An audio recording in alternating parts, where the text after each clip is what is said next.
There is a whisper that has grown into an argument. Did quiet luxury kill fashion as we knew it? The phrase spreads fast: soft cashmere, muted palettes, logos erased, and with it a story that luxury has somehow lost its appetite for spectacle. But whispers become myths when we stop asking why they matter. This is not a tale about a single trend triumphing or destroying an industry. It is a story about identity, value, and what we expect from objects that are supposed to mean something more than their material cost. Quiet luxury did not arrive overnight. It is the visible result of a long cultural correction. After a decade of maximalism, logomania, and performative consumption, a counter-movement emerged: restraint as status, discretion as refinement. For some people, quiet luxury is a refuge, an aesthetic that says, without shouting, "I have taste and time and confidence." For others, it reads as boredom, the neutral uniform of privilege that erases personality in favor of an insurance policy against criticism. Both reactions are telling.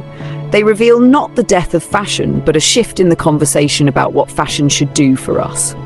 To understand the impact, we must separate three things: aesthetic, economics, and psychology. The aesthetic is simple to describe: neutral tones, impeccable cuts, unobtrusive logos, and a cultivated lack of effort. Economically, quiet luxury is a strategy. It allows brands to signal exclusivity without reliance on graphic signifiers, and customers to display wealth without inviting immediate judgment.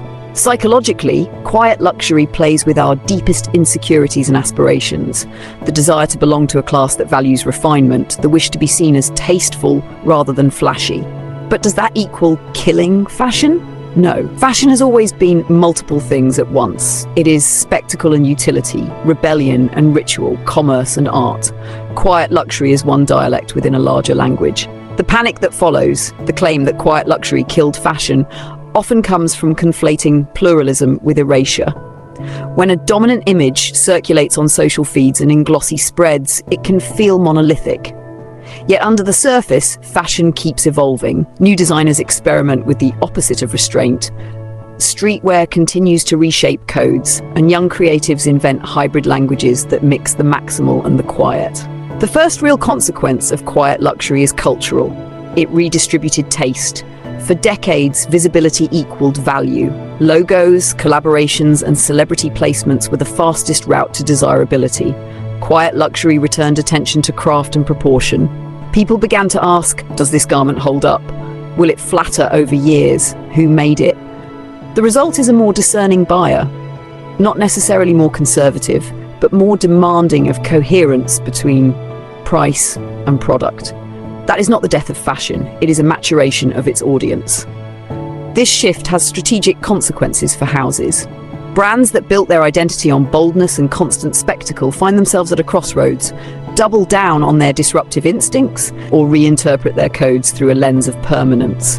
Both are valid. What fails is inconsistency, swapping aesthetics every season and asking clients to commit when the brand cannot. Quiet luxury rewards houses that have a clear language and the craftsmanship to justify it, but it also creates space for smaller, more focused ateliers whose work ages beautifully. Another effect is market segmentation. Quiet luxury is aspirational to one group and exclusionary to another.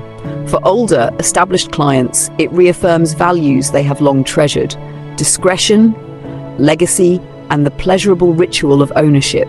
For a younger generation, it can feel both aspirational and anachronistic. Some younger buyers embrace quiet luxury precisely because it signals a different kind of cultural capital, the kind you don't broadcast. Others reject it because they prefer visibility as political expression, or because they want fashion to be loud and disruptive again. This generational tension is not a death knell for fashion, it is a creative tension that breeds new ideas. Let us be honest about the criticisms. Quiet luxury, as practiced in many visible spheres, can become a uniform. When everyone dresses to the same pared-down script, individuality is obscured. The irony, of course, is that those who claim to avoid trends often create the largest trend of all. And when a trend becomes pervasive, the cycle of reaction accelerates. Fashion then does what it always does: it invents counter-movements. The maximalists return. Experimental aesthetics resurface, the pendulum swings. Quiet luxury may dominate headlines for a season or two, but fashion's nature is to remain plural. There is also an ethical argument that quiet luxury can be elitist in new ways. Hidden codes of old money style are not easily accessible to everyone. Many of those codes require time, connections, and resources to cultivate. When style becomes a language whose grammar is predicated on invisible privileges, the right tailoring, the right schools, the right vacations, it risks excluding rather than elevating. Again, the response is not to condemn quiet luxury entirely, but to interrogate how taste circulates and who gets to define it. From a business perspective, quiet luxury changes how brands build loyalty. It privileges long-term relationship over momentary hype. Clienteling, exceptional aftercare, repair services, and transparent supply chains become competitive advantages. Houses that invest in quality and the rituals of ownership will find their clients more resilient to cultural swings. Brands that equate relevance with constant novelty will struggle when attention fragments and consumers ask for substance. We must also examine the role of social media. Platforms accelerate trends to extremes. Quiet luxury, photographed in sunlit cafes and curated closets, becomes both a style and a performance, an aesthetic people can replicate quickly. That replication flattens nuance. Yet the same platforms also amplify oppositional voices, young designers, makers, and movements that push against the calm. This simultaneity, homogenization and fragmentation happening together, is the new normal. So how should we think about the future? First, quiet luxury will not extinguish fashion's appetite for invention. It will be one influential voice in a multicultural chorus. Second, brands that wish to remain meaningful should ask harder questions about what they sell. Not just objects, but rituals and stories that hold up under the scrutiny of time. Third, consumers should buy with curiosity. Question why you want something, how it will age, and whether the brand's narrative aligns with the product in front of you.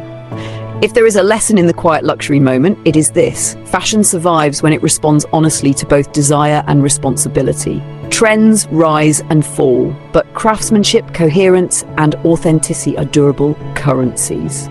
Quiet luxury invited the industry to rediscover those currencies, not to replace spectacle forever, but to rebalance a conversation that had tilted toward noise.